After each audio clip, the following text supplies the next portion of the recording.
And we are live. Already. CJ missing. We do have I hesitate to believe that they're related, but we do have a video to play later that we received that may explain his disappearance. Why do you hesitate? Well, you hesitate because you don't want to spoil the reason, or? Well, just because if it is what it is, we have a major issue on our hands, I think. In that I don't want to give it away, obviously, but we're doing skits now. We'll cross this whole thing is a skit. This is 10 years of a skit. What are we doing? All right. Get my box scores together so I can point and be upset. Yeah, what a fucking disgrace, honestly. All right. Myself, because as I said, CJ is not here. You think this is a bowl or a basketball? Have I talked about this before? No. So I got this as a gift. It's definitely a basketball. Yeah, well, it used to be a basketball. Well, it's a never inflated basketball. Okay, An artist painted on it. It's very cool. It's a gift from a friend. And I was like, oh, cool. It's a deflated basketball that is a bowl. Yeah. And that's what I thought it was. And Alyssa was like, put it in the middle of the table, put stuff in it. Exactly. Yeah. And Alyssa was like, no, it just hasn't been inflated yet, you idiot. Oh. So because it's got this. It's more fun as a bowl. That's what I thought. It's got this little place to put it on. Yeah. Yes, it's clearly yes, and put trinkets in it or that's what I thought. Fake fruit. Put some fake fruit in there. Fake fruit. Alyssa's got we got so many lemons. Yeah. Well, as you're there, we're about to start, but as obviously CJ is normally in the filter and CJ is missing. We hopefully, whatever. We have a video to play later that may explain his disappearance, but we cannot find CJ. The rights to Ricky Sanchez podcast is presented by DraftKings Sportsbook. Sign up for DraftKings Sportsbook by using promo code RTRS, and brought to you by Briggs Auction, the official auction of the process at briggsauction.com. Big Barker Therapeutic Dog Beds. Get yours at bigbarker.com/Ricky. And Kinetic Skateboarding. Get 9.1% off your first order at kineticskateboarding.com with promo code Dave Silver. On the show today, the Sixers lose back-to-back games on the road with James Harden out, putting their shot at the 2 seed much, much lower, putting Joel Embiid's MVP candidacy at risk, and Harden continues to sit out with an injured Achilles, while Embiid seems to be playing with a sore calf. It all seems like we should have known all of this was coming. Also making a good announcement about Live Ricky 5 from a food standpoint, but an incredibly disturbing and dangerous video about the Hall of Fame vote and perhaps the location of our producer, CJ. We will play that. Also, the Ringer Top 100, as well as your voicemails and emails. If you're watching on YouTube, please subscribe. We are almost at 9,000. The goal is to get at 10,000 by the playoffs. We have said that if we don't get to 10,000 by the playoffs, that CJ will be fired. But if he's not even here anymore, can we fire him? Who knows? If you're watching on YouTube, please subscribe and set up notifications. A quick congratulations to Jack Fritz, who has appeared on the Ricky, was once a Live Ricky producer, as he and his wife Jill welcomed their first son into the world yesterday, I believe, or early this morning. I don't know if it was 6:07 yesterday or 6:07 this morning, but Walker Jacob Fritz is now Jack's son. Makes me feel incredibly old and fearful for the future that Jack is a parent. I'm just kidding.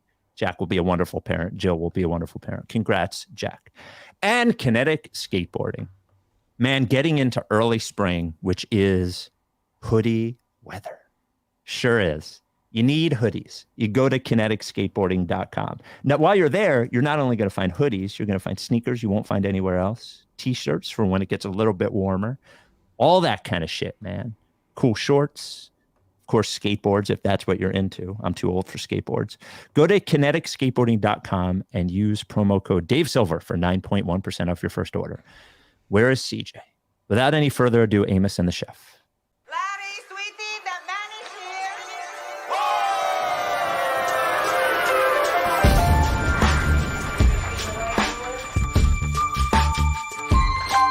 Say the name. I say the name. I say the name.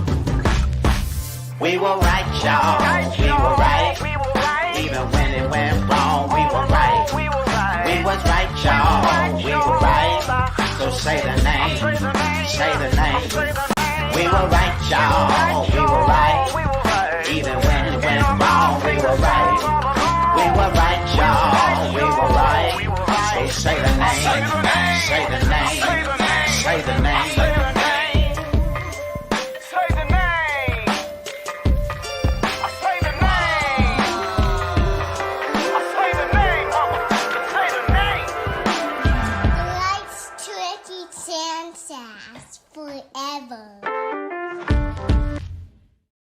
Welcome to the Rice Ricky Sanchez podcast. I'm Spike Eskin, along with the guy that is solely responsible for the Sixers' current slide. That is one Mike Levin. No, that's fair. That's totally fair.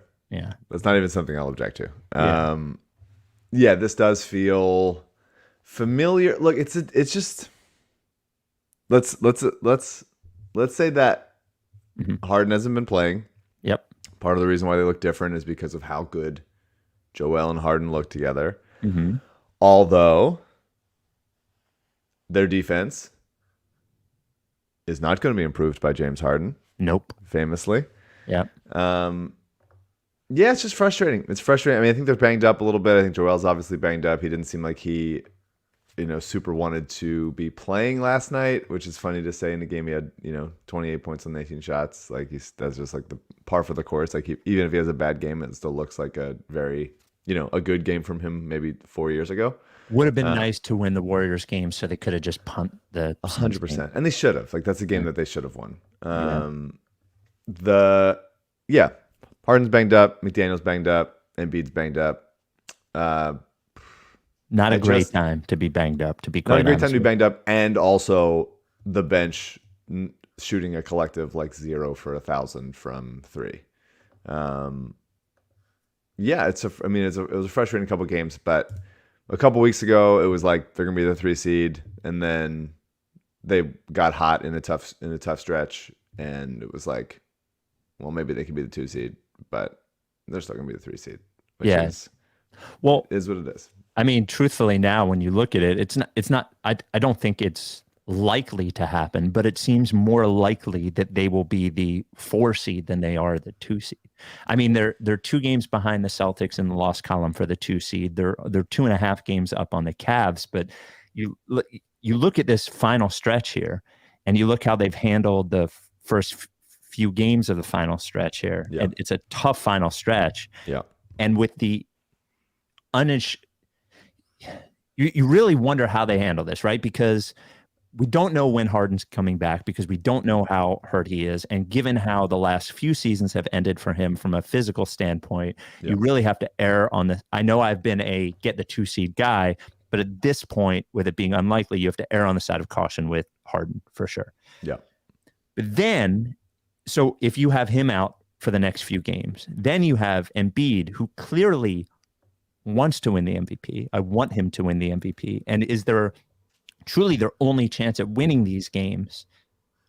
But on the same end, like, you almost want him to just fucking punt any chance at the 2 seed, but then you might wind up at the 4. I don't know. It's really bad time for all these things to happen, honestly. Like it feels like they peaked 2 weeks too early. I would have loved to go into the playoffs just rip on these final 10 games, ripping off 7 wins or 8 wins, and it feels like more like a 5-5 final 10 Yeah, games. I go back and forth, because you go like, how far into their psyche do you want to get? Because if they go in feeling confident, then they put up a fucking stinker against whoever, and because they think they're too good.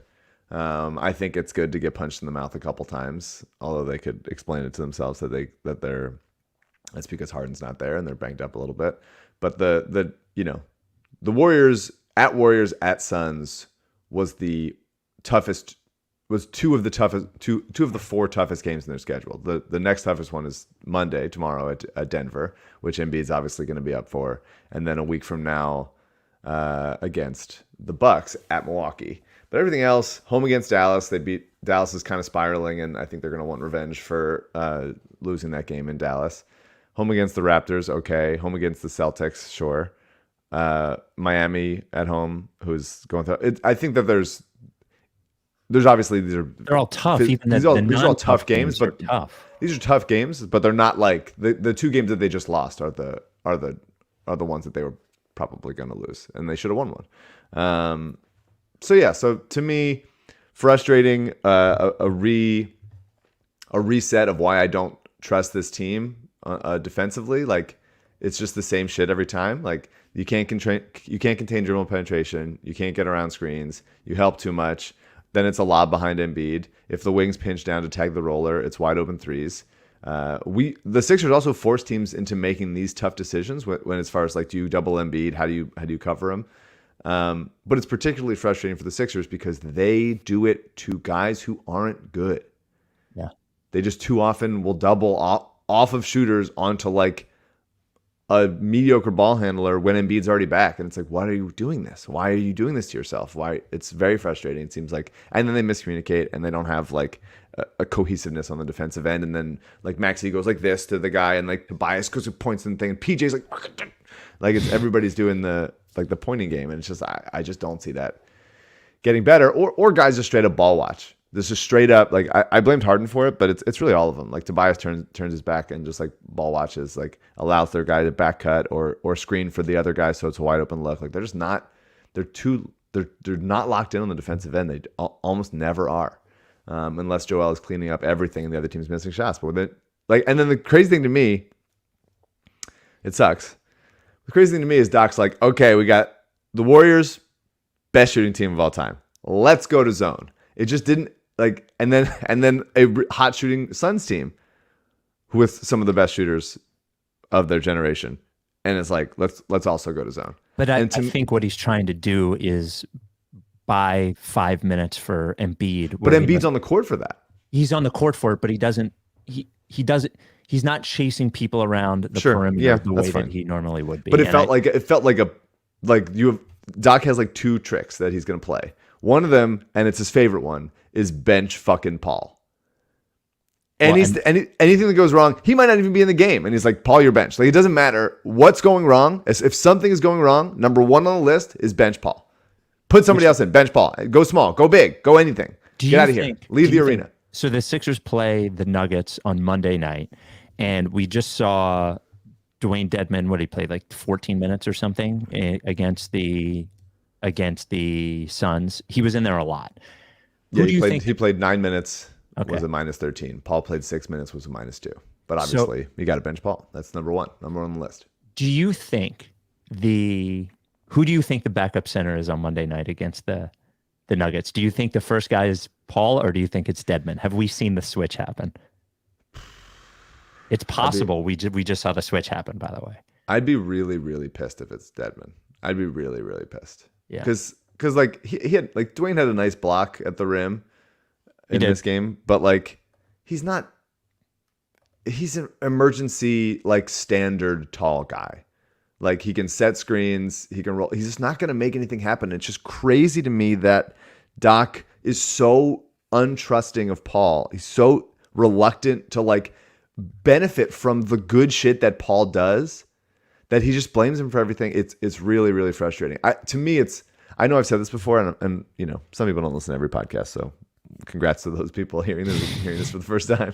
But like, I'd much rather be like, okay, the Sixers team has an athleticism deficit. They have a rebounding deficit. They do. They feel like they're not flying around anything. Like, put Paul in at the 4 for a little juice. Like, I just don't understand why that's the idea. Is like, no, we're gonna go smaller, and it's gonna be George Niang and PJ Tucker being the two least athletic players in the league. Like, why is that the case? Like, it seems like he is just so. I've praised Doc for the last month or so of like pushing the right buttons and getting into some good sets, and I've had to pinch myself on the thigh skin below the screen because I don't like doing it, but he has been good for a while, and now it's just like we're back to this.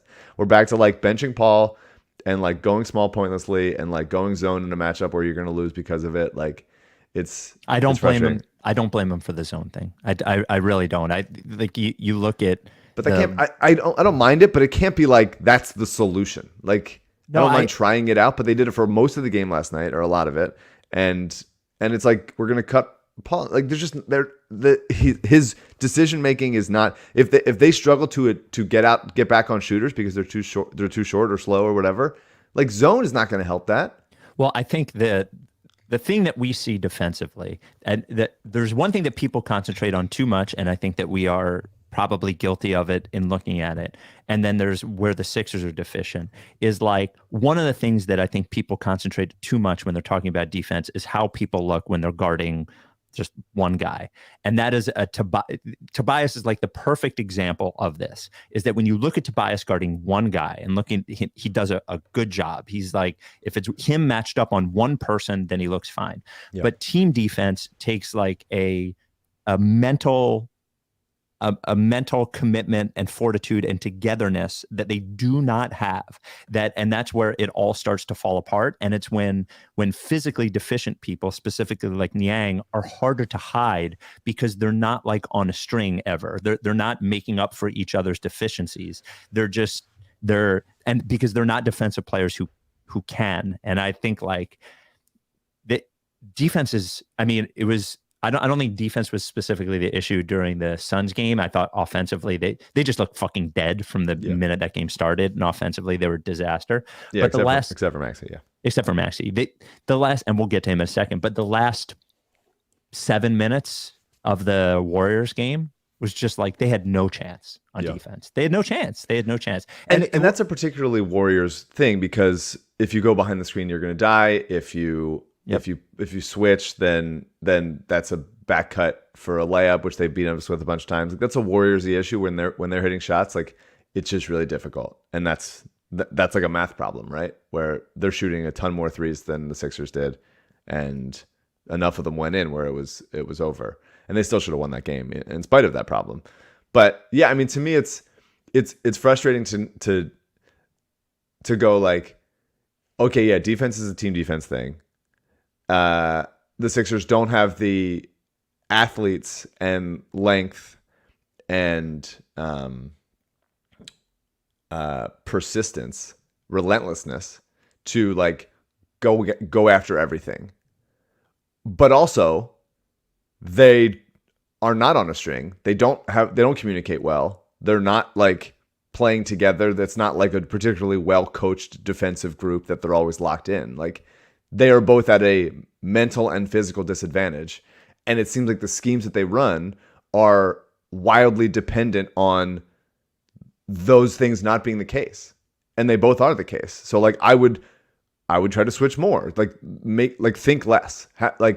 Think less and don't get exposed by your athleticism as lack of athleticism as much. And it seems like Doc is still coaching a team that he doesn't realize he has. And that's why I want to fucking try B-ball Paul for weak side rim protection, just sometimes, so that if Embiid has to play up, then at least there's somebody back that can do something. It's Spike. It kills me. Paul's benched. We're gonna bench Paul. Doc, we're not even playing. You're in bed.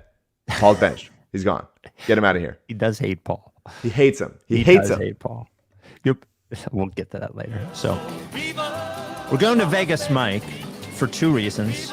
First, I want to ask Vegas Mike how his bracket is doing. I don't follow the tournament really at all. I did see that, was it Florida Atlantic has been the big surprise. I saw There's been a bunch of upsets. Big fun tournament for upsets and some really good games. Some really, really good games. How's your bracket doing? My bracket is I had UConn in the Final Four. Oh. Everything else is bad, but I'm doing okay. On pre-ESPN, I'm in like, if nobody else got any more points, I'm right now in like the 95th percentile or something. So that's pretty good. And then there's a couple other teams I have like a piece of in my little side bet situation I got going on here. Of course, the tournament is going on. DraftKings Sportsbook. If you're a new customer and you use code RTRS, you bet $5 on any pregame money line on the tournament. Get $150 in bonus bets if your team wins. One thing I wanted to ask Vegas Mike is the NBA MVP odds have shifted slightly again. I would like you to tell. They've shifted slightly.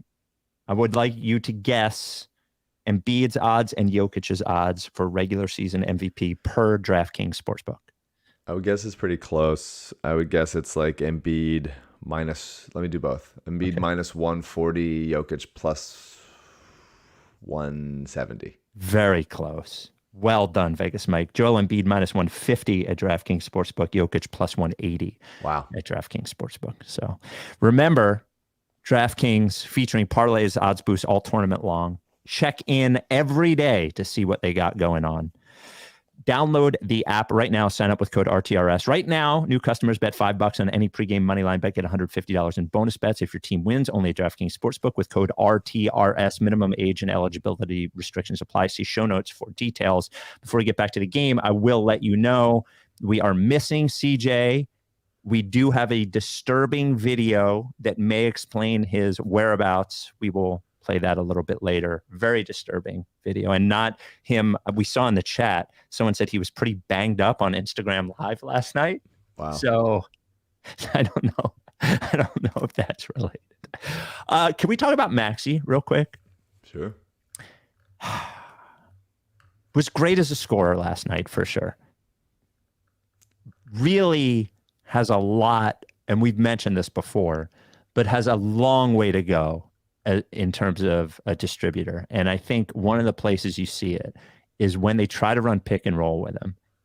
It seems like he takes such a wide angle to it each time that while he gets a little room, whether he's going to step back and shoot a three or get to the basket, it doesn't seem like it creates for anybody else all that regularly. And it seems like he either does it where he doesn't get close enough to Embiid or the screener, or he gets close, but he doesn't turn the corner as sharply as Harden would do. And while I think they benefit a lot from his scoring, when Harden's not in there, you do see how deficient he is at distributing, and it's noticeable. Yeah. I think part of that is that his limitations. He had a nice cross court swing pass to the corner last night that I liked. Would like to see a few more lobs, but you're not throwing those lobs to anybody except for B-Ball Paul or maybe Jen McDaniels, who is going to miss them. Yeah, I mean, definitely needs to work on, Maxey had an incredible game. Like without Harden a lot of the time, and if Embiid's not fully on the court or just like locked in, or they're doubling him so much that he has to get the ball out. And he's just so good in isolation. He can get by anyone going right. He has an array of like scoops and floaters. He had one like floater high off the glass and one. Like he's just a really special shot maker. And when he gets his like feet together and set and organized, like he's a really, really good 3-point shooter. It's unbelievable how good he's gotten. But you just can't let him get to his right hand. Like if you're the other team, like, yeah, I know it's hard to say that too, because he's so fast. But like you make him go left, and it's just he can finish with the left, but it's like as far as like dribbling, knifing through the defense and making plays with his left, it's not quite there yet.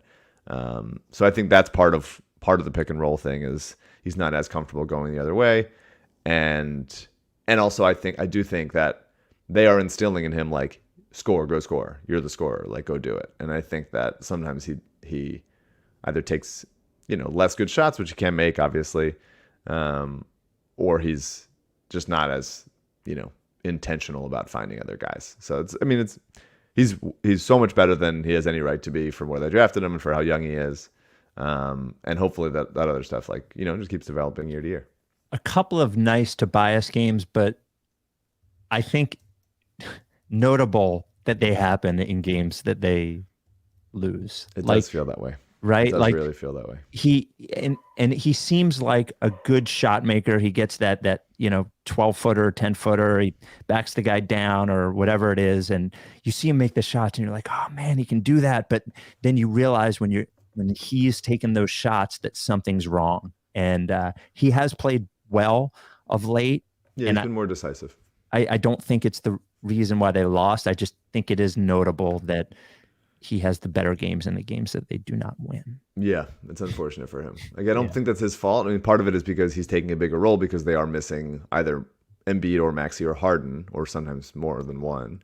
And then it goes, okay, it's Tobias, it's your turn. And he's capable, but they're still less good without those guys. Yeah. I did think he played very well against Golden State. Mm-hmm. Defensively too.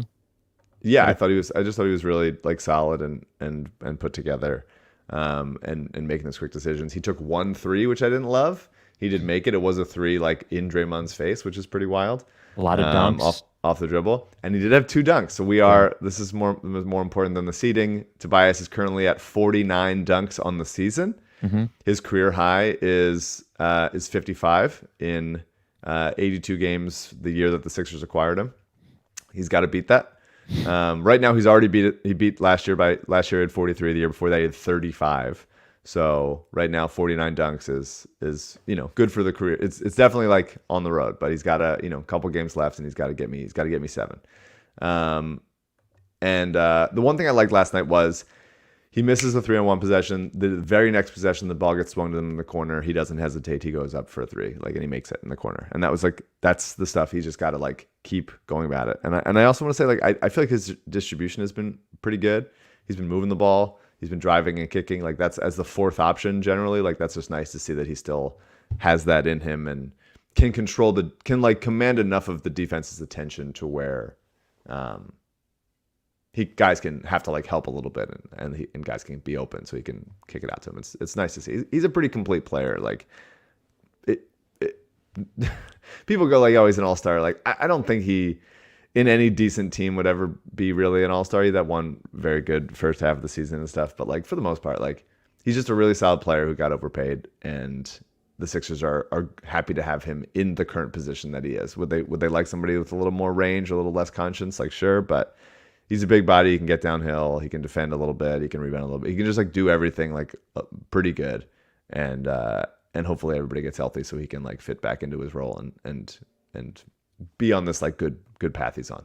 What would you think about when Harden is out, rather than moving Melton into the starting lineup, a Shake Maxey backcourt more to allow Maxey to be a little more off ball, and Shake seems he's not I certainly wouldn't call him a point guard, but he seems to have a better feel for pick and roll and sort of settling down the offense than Maxey does. Oh yeah, I don't think it's a bad idea. I think that they go well, if we don't have Harden, then we may as well have a better defense, and Melton's obviously better for that than Shake is. But I like Shake. I like Shake and Maxey as a pairing, especially with Embiid behind them.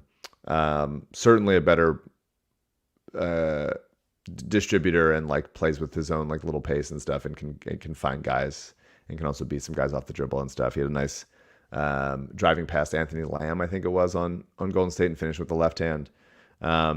He's been great. I thought he was pretty bad yesterday, decision making wise, and seemed like he was kept getting himself in trouble with the shot, and didn't feel like he was playing as comfortable as he was. By the way, I know this isn't for you, Spike, but John L. Davis, who's Florida Atlantic's best player, gives me so many Shake Milton vibes. He's so smooth. I love him, and I just want to.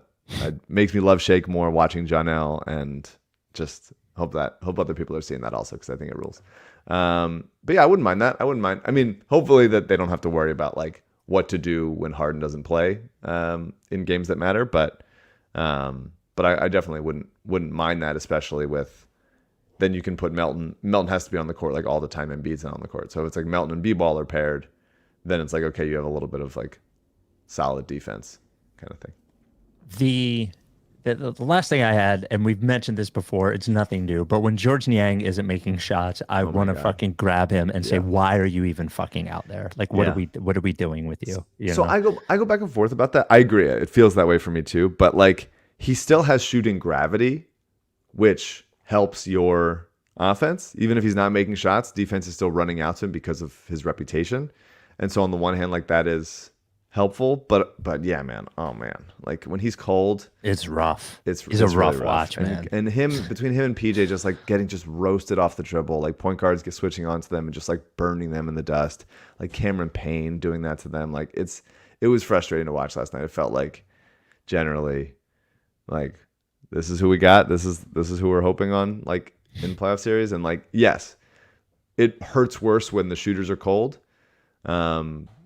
because the Sixers are their percentages are going down, but one of the top by percentage 3-point shooting teams in the league.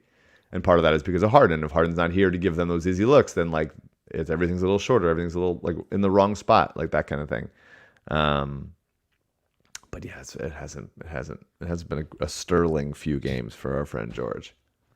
Anything else from these before we move on? Do you think they're going to beat the Nuggets? I do think they're going to beat the Nuggets. I do think. I wonder if James comes back for it.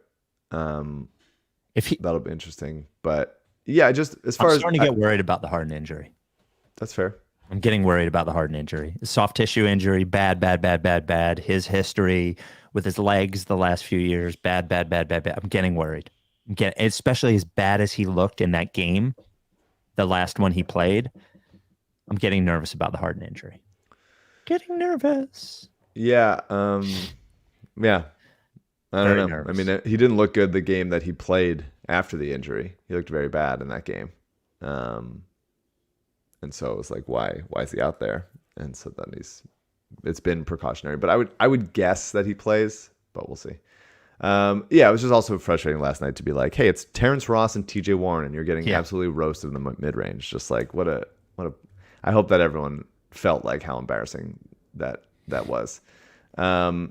Just a little bit more on the Embiid thing. Like, he's definitely improved of like intentionally getting fouled and also giving himself a chance to hit shots. It feels like he has more and ones the last 2 years by a lot. Mm-hmm. And it's that the numbers bear that out per Basketball Reference. The last 2 years, his and ones have like skyrocketed from earlier in his career. But like, man, Bismack Biyombo should never be able to affect his shot. No, he blocked it twice. I think he blocked it twice. He like made it hard for him. I think there's just a little too much. Like, Joel is probably going to be more than any. I feel very confident in saying this. The most scouted player in the league, which is, I would say, a testament to how good he is. But like, looking for his tendencies, looking for his weaknesses, looking for what other stuff he's going to do when he puts the ball in his left hand, is it going up, that kind of thing. And like, he just needs to know that that's happening and mix it up a little bit more, because he's got that little hang dribble and he thinks he can get it off over everybody. But if people read it, like, he can get that blocked. Brook Lopez is going to get the block. Best player in the world, Brook Lopez, is going to block him. The reason I liked, and this has sort of gone away, maybe with Harden's injury or just as the season's gone on, it feels like he's gone away from the like catching on the move Joel, where I really liked that, where he was like, the defense doesn't have time to rotate over. Now it's like him just like at the nail orchestrating, which obviously is great, but it lends itself also to without Harden. Without Harden, I think that's more noticeable and happens more for sure. So that's something I'm looking at. But also, man, like, a huge block on Okogie that was sick. But I really enjoyed the like block resurgence over the last month. Mm-hmm. But yeah, as far as like you're worried about Harden's injury, like the Warriors surprisingly effectively went at him a bunch of times at the rim and like finished around him and inside, and that was like, that doesn't really happen very often. And it surprised me a little bit. I don't want this guy to be fucking gassed when the playoffs start. It's just like, I'm getting all these fucking old feelings, man. I know. It's I know. Terrifying. No, it's not good. Before we we're benching Paul though, so it's gonna be okay. Yeah. As long as B-ball Paul's on the bench and Dwayne Dedmon's playing. So we're gonna play this video for you in a moment, right after I talk about Briggs Auction. Back to almost every week. Briggs Auction has been over the last few weeks. BriggsAuction.com, BRIGGS auction.com, or the Briggs Auction app in the App Store or Google Play. 4-generation family-owned and operated auction house there in Delco. So they have the estate auctions, but then also the discovery auction. I love the discovery auction because it's tons of random fun shit. Currently, the discovery auction, like there's like 1,200 lots. I go right to collectibles. I go to art. The collectibles, the Star Wars Coke glasses, which if you're a person around my age, you remember at one point collectible glasses were like the shit. The Star Wars Coke glasses up there in the auction. Vintage Mr. Peanut salt and pepper shakers. I would just love to have that in my kitchen. And in the art section this time, a really cool graffiti painted stop sign where the O is like a balloon with the little girl. It's really cool. Anyway, clothing, collectibles, electronics, the clothing, CJ, his entire wardrobe, wherever CJ is, basically Briggs Auction at this point. Go to briggsauction.com or download the app. And what I'm telling you... He hasn't gotten the jacket yet, right? I don't know. I don't think so. I think he had to schedule a pickup or something. I think he's gotten it. I think next time, if we can find him. Yes, if we were able to get him. Next time we have to see the jacket be tried on. We did get the giant ruler to measure. I saw that. I saw that on Instagram. It's very nice. Yeah. In any case, furniture as well, and not furniture you have to wait for. You don't have to wait for 6 months of supply chain bullshit to get the furniture. Briggs Auction. I am telling you, they'll be there at Live Ricky 5. I believe they're going to have a whole table set up. Go to briggsauction.com, briggsauction.com. Just check in weekly. That's what I do. If you win a lot, you can either do open pickup on Saturdays or by appointment during the week, or they can work with a shipper for you. And if you've got a bunch of stuff and you think it's valuable and you'd like to auction it somewhere, Briggs Auction is the only place you can go. Shoot a note to info@briggsauction.com. That is info@briggsauction.com. Briggs Auction. Briggs Auction. So you may remember we have two things for Live Ricky 5. One, a great announcement about the food that will be at Live Ricky 5, but first, a really upsetting thing that happened. Now, if you remember, we are inducting 3 things into the Process Hall of Fame. Sixers player, which is Mike Muscala. Sixers thing, which is the Ben Simmons practice photo where he's pouting with a cell phone in his pocket that is actually a jersey, but is actually a cell phone. And we had a vote for you to vote on the Ricky thing. And the winner of the vote was Daryl Morey on the pod from the bubble while he was president of the Rockets. Second place was Tony's performance of me and Kyrie. Wow. It came in second place, a fair vote. Any sour grapes? Well, we received this video, Mike. This brings me no joy. I am at an undisclosed location, and I am an anonymous member of Coven. Count our votes even now. We know this election was fraudulent. Harold Morey ain't no way beat Tony and Kyrie Storm, okay? And we are taking action. We've kidnapped CJ, and we will not bring him back until we get a recount and a fucking vote. Harold Morey, you asshole. You might be the coach now, but you ain't gonna be the coach next year when they lose again. Okay? Coven forever. And CJ's in trouble. You better fix this shit now. Coven forever. Mike, now we have said over and over and over again, we do not negotiate with terrorists. This has been I would say a theme of the pod. We will not negotiate with terrorists. The accusation that in what ways has that been the theme? Just run a few. Are you saying that we? No, I just want to remind the listeners of some examples of that. Right, exactly. So, the suggestion that the vote was fraudulent in any way is I'm offended by, and the fact that CJ has now been kidnapped by Coven, count our votes even now, is terrifying. I would love to have CJ back, but I cannot risk the integrity of this vote and this election. Mike, what is your comment? How do we approach this? Coven, count our votes even now. Where does he get the ski mask for a puppet? How does he have everything? What I want to know what percentage of his fans know about this? Tony T? Yes, Tony T's fans.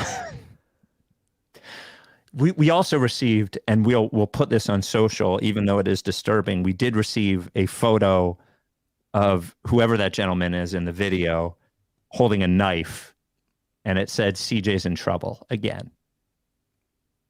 Wow. So what do? Do we negotiate with the terrorist, or do we go ahead and induct Daryl from the bubble as president of the Rockets? Where is CJ? Where is he being held? Where is Coven located?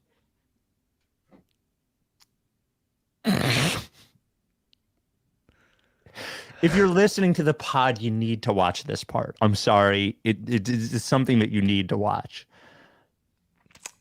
Unbelievable. What are we going to do? I guess we'll find out that night, or how this evolves. Unbelievable. Also, Live Ricky 5, Coven, count our votes even now. Our friends at Kismet Bagels, who did send Mike a bunch of bagels and a hat. Yep. Kismet will be selling Bialys at Live Ricky 5. Sick. Special Bialys, the Ricky Bialy, which is a very special one, as well as 2 other Ricky-related Bialys. One of them will be vegan for my vegan friends. If you don't know what a Bialy is, they have a Bialy stand at Reading Terminal Market. Bialy is like, I would say like a bagel with stuff on top and in the middle, but it is not boiled. So it's not like, it's only like fluffy or whatever. Doesn't have like that tough sort of outside that a bagel has. But Kismet, of course, has been around for a few years, has blown up in Philly. Jacob from Kismet, a Ricky listener, and will be selling Bialys at Live Ricky 5. The special Bialy, the special Ricky Bialy. What does Jacob think about CJ getting kidnapped by a puppet voiced by a beloved I don't know. Songwriter? We know he's kidnapped by a puppet, but we don't know if that was Tony. You know, I don't know if Alex is Jacob's wife. It's the both of them that run Kismet. I don't know if Alex is a listener as well. I would like to get her opinion. I just don't know whether to negotiate with Coven or not to get CJ back. Is my concern. Mm-hmm. Count our votes even now. Yeah. I was thinking that it's you're saying even now, like even now still. I think it's more like counter votes even. Now.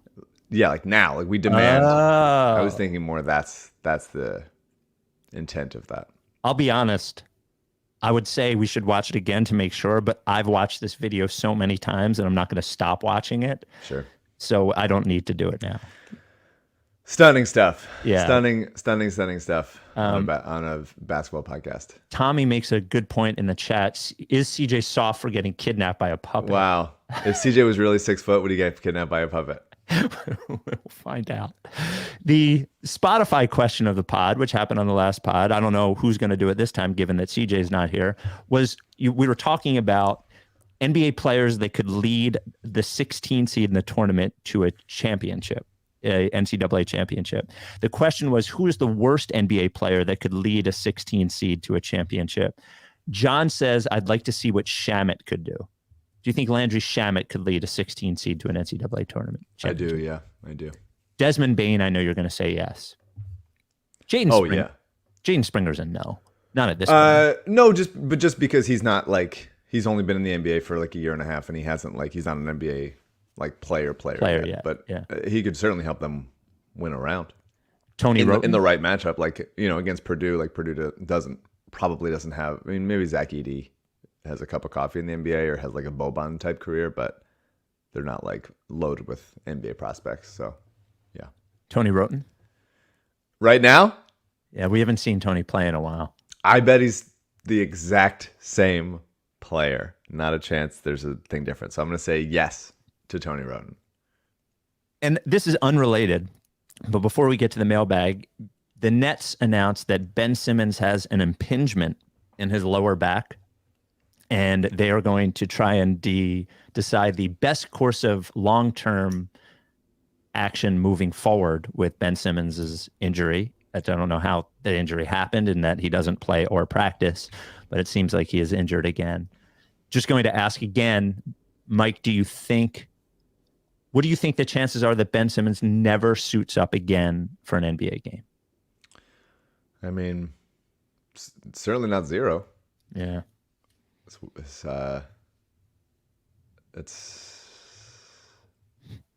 another entry into some of the weirdest stuff that anybody has ever had to talk about on a basketball podcast.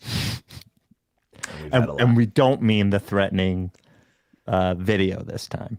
Count our votes even now, or count our votes even now. Yeah.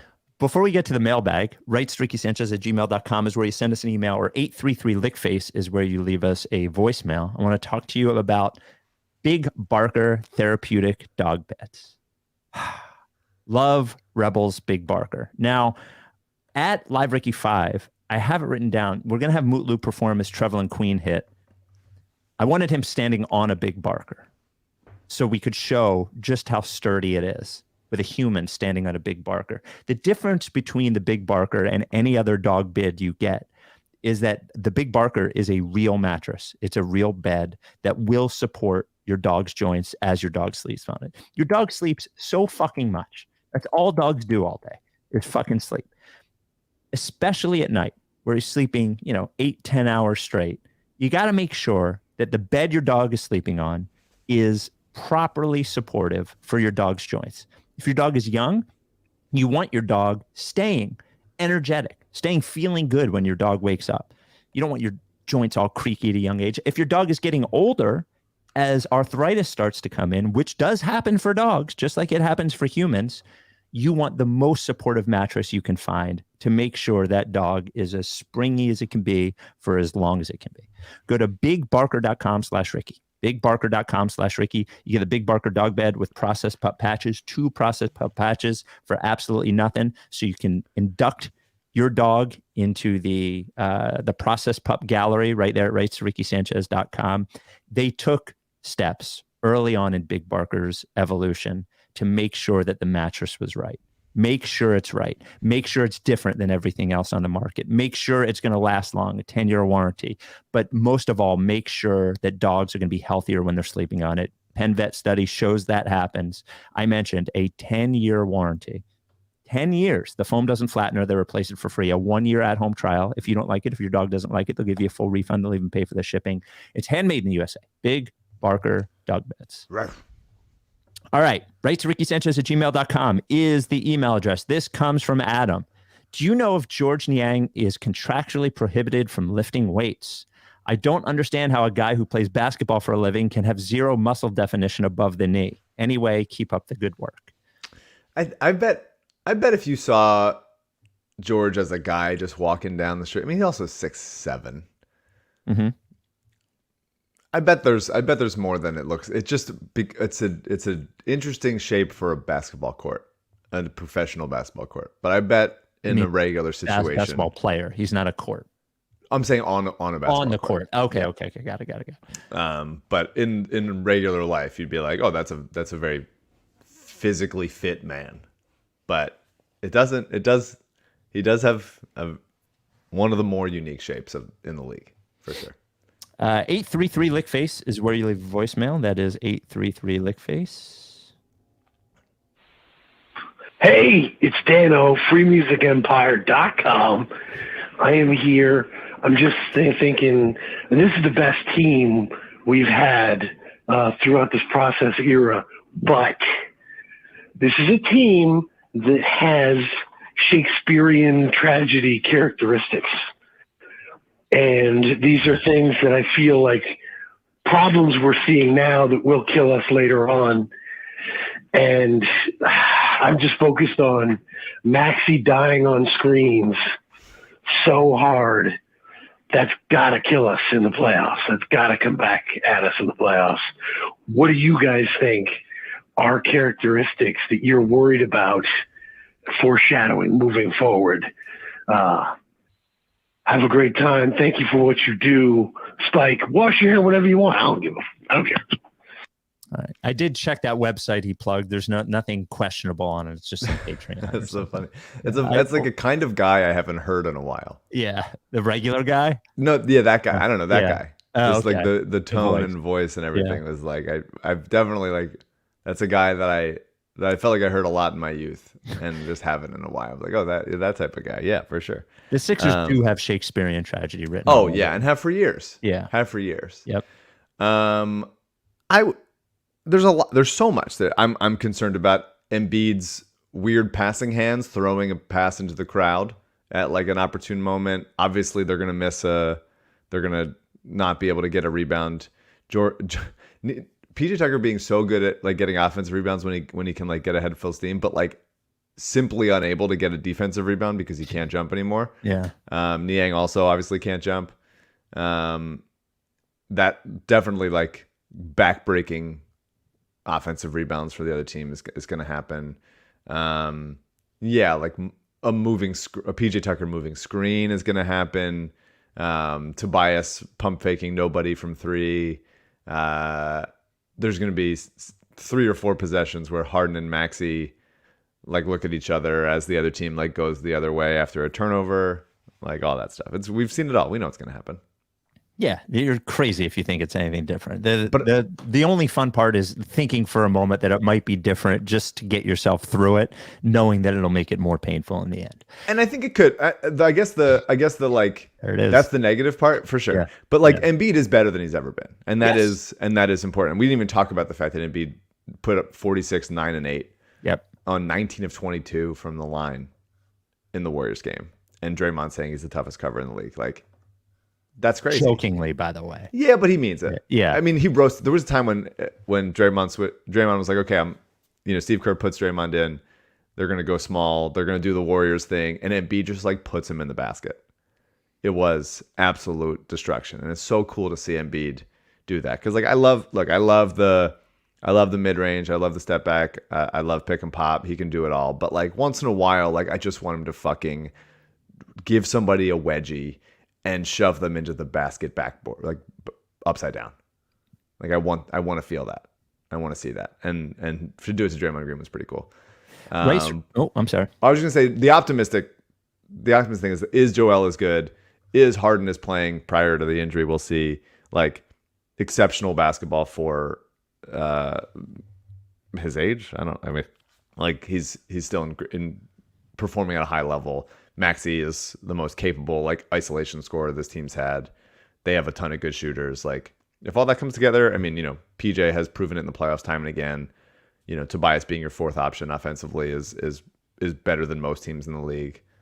Melton as a switchable everything. Like there's a lot of good stuff that you could see and be like, I can look this optimistically. And a week ago I had, but the defense is the concern and the Shakespearean Hitchcockian backbreaking plays that we know are gonna come for us. The Hitchcockian, literally in that Embiid will not be playing tonight because he was attacked by a flock of birds. Yeah. His dogs. No, I was gonna make a big Barker joke, but it's not even worth doing. 833 Lickface and writes Ricky Sanchez at gmail.com. This comes from Ben. Jaylen Brown is sad in Boston, and I think we need a segment on the next pod about the Sixers will be bringing back a new Big Three era with Maxey, Embiid, and Jaylen Brown. Please ignore salary cap, existing binding contracts, or any mechanics of how this would be possible. Yeah. No, I like that. Or I've wanted Jaylen Brown forever. I love Jaylen Brown. It would be great. He'd be sick. Or as Tony T says, we probably just need to do the process a couple of more times.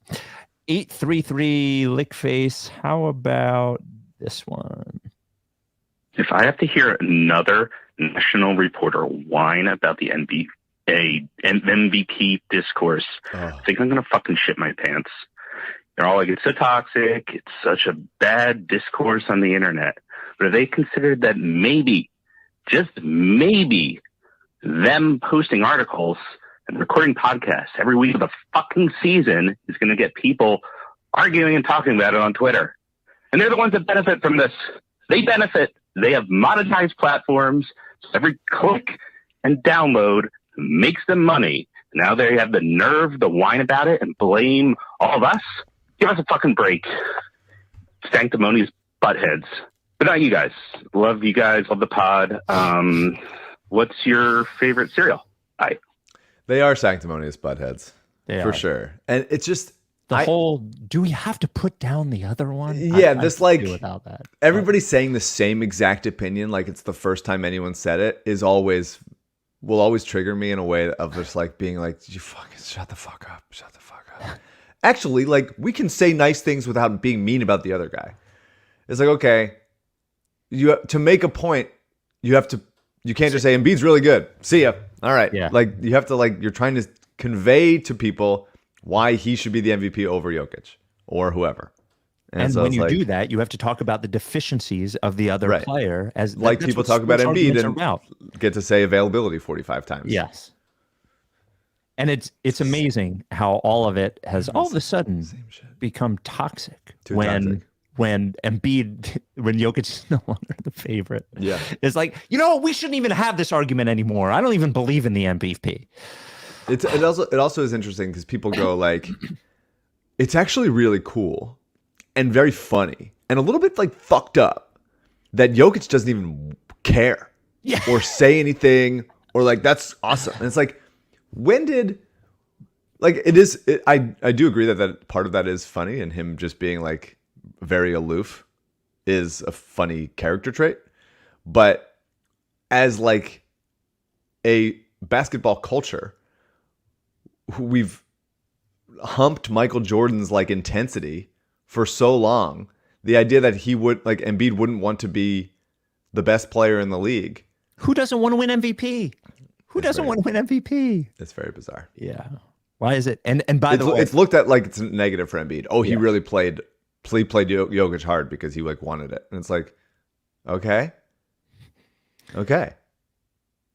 It's like, sure. it's why are we like this like Gen X-y, like, well, I don't even fucking care, dude. Whatever, man. Like, it's actually I fucking smoking a cigarette under the stairwell. Like, it's very bizarre that like that is seen as like a negative for Joel, of like he actually wants it. Like, pathetic. Very bizarre. Writes Ricky Sanchez at gmail.com. This comes from Paul. Is it wrong to take your coffee into the bathroom? I love my morning coffee, but it often makes me need to poop. When this happens, I don't want to let my coffee get cold. So a few times recently, I've made the quick decision of brought my coffee into the bathroom while I've pooped. As I've done this, I've been keenly aware that many people will likely disapprove of what I'm doing. However, I think if you actually break down the logistics, it's not really clear why. You can't bring food into the bathroom. I'm sorry. It's just shit, germs all over the place. I know they might be outside the bathroom as well, but it's just like, you're sort of tempting fate. I'm going to bring the food or drink as close to the poop and pee as I can without actually touching it. I don't know. Just fucking leave it outside. Come on, man.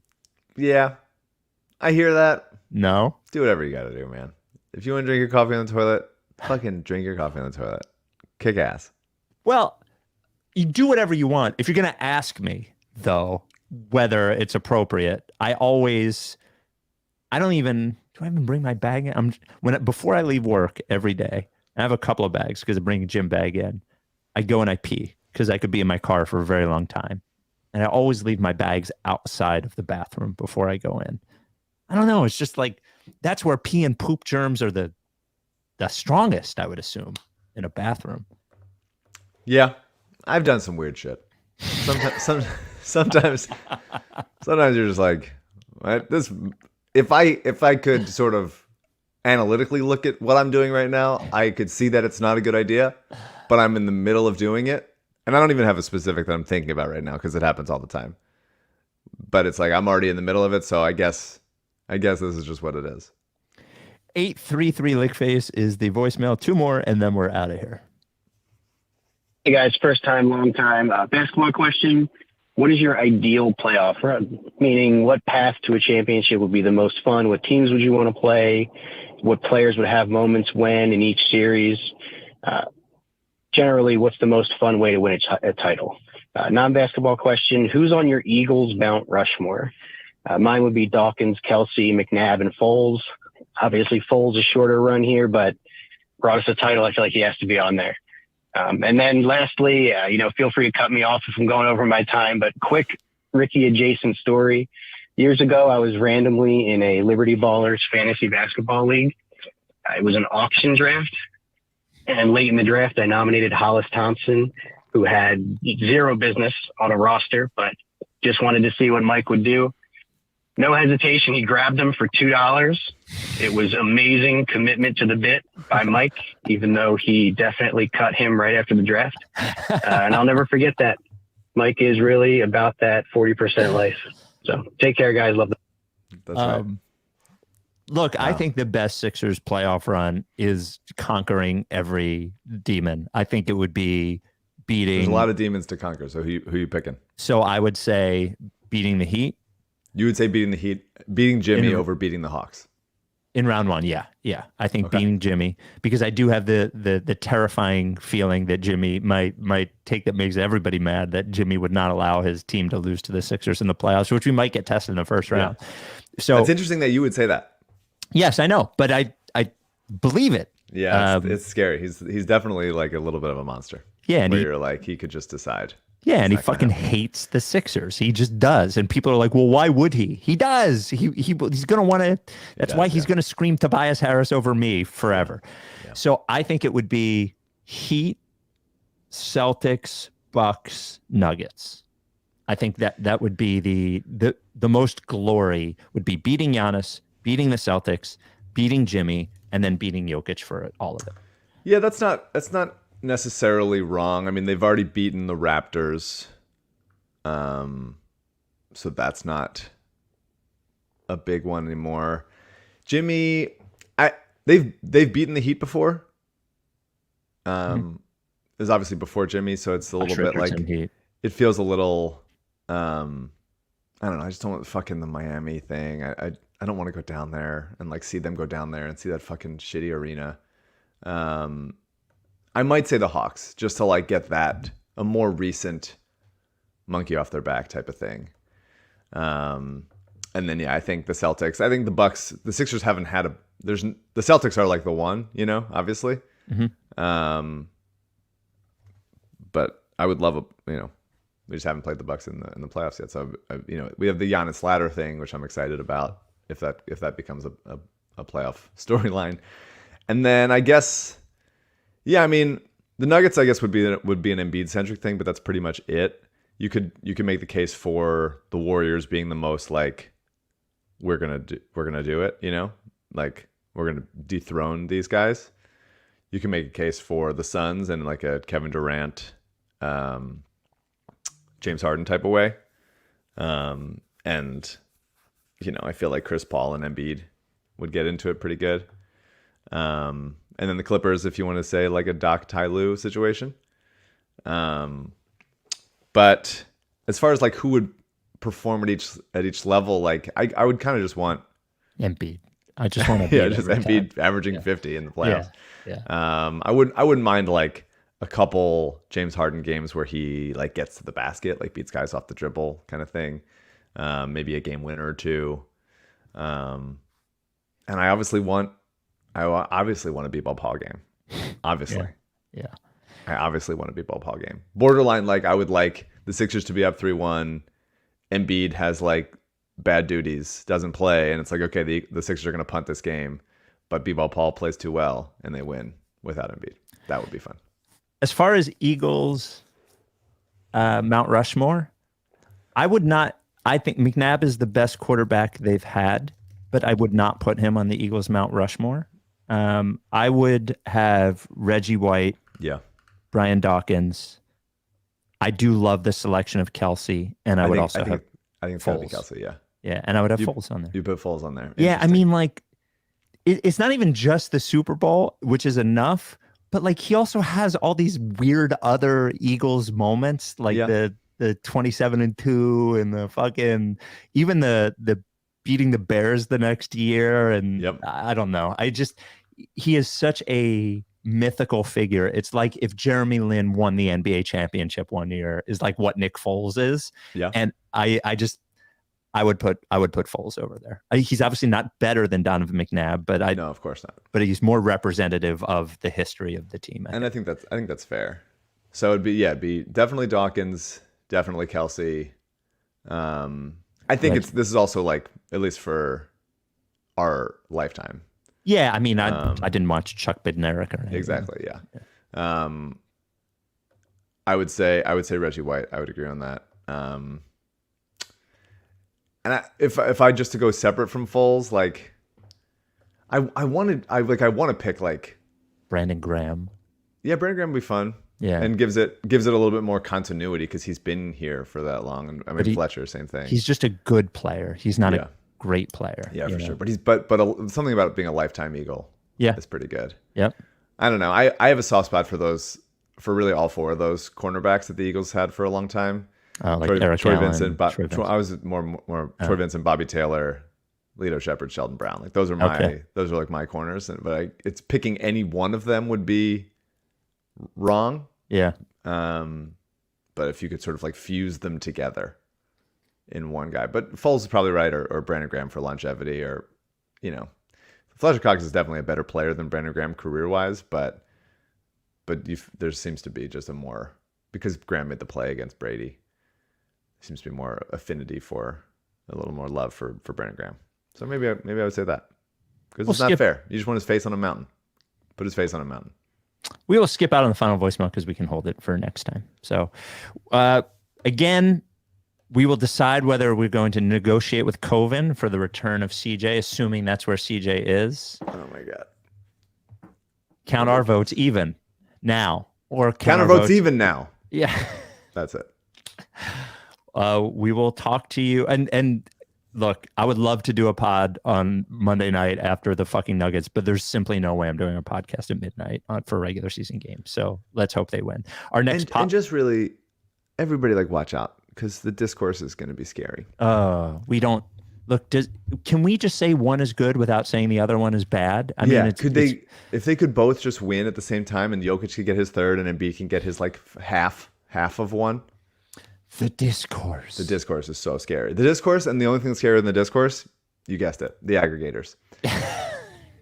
So scary. The scariest people online. I don't know how to handle it. The internet's so new. I don't know how to handle people arguing about it. I don't know what it's like. Yep, arguing about sports. How are we going to do that? And please don't take something I said word for word and put it somewhere else. We need to have congressional hearings about the discourse. It's time. It's time. Fucking like an 85-year-old senator being like, so you said he doesn't play any defense, but the numbers. Introducing an episode of Old Man and the Three where JJ Redick quotes Raptor as a proof that you don't want to what's the word I'm looking for? You don't want to taint the discourse. With Dianne Feinstein asking about what Raptor, trying to explain Raptor to Dianne Feinstein. Oh, God. We will talk to you Wednesday night after the Mavericks game. Let's hope Embiid obliterates Jokic and puts the MVP in his pocket, which I think he could do with a great performance on Monday night. So and then that'd be nice. And then Harden destroying Kyrie and Luka whining to the ref. Yes, that'd be a nice twofer. For a pod. I would love to bring that energy into the next. If we can manifest that for the next pod, that'd be great. No big deal. Luka just suggesting to the referees that they are making the wrong calls for money. That was crazy. That was crazy. That was truly crazy. Yeah. All right. We'll talk to you next time. Coven. Are you down with TTP? Yeah. Face.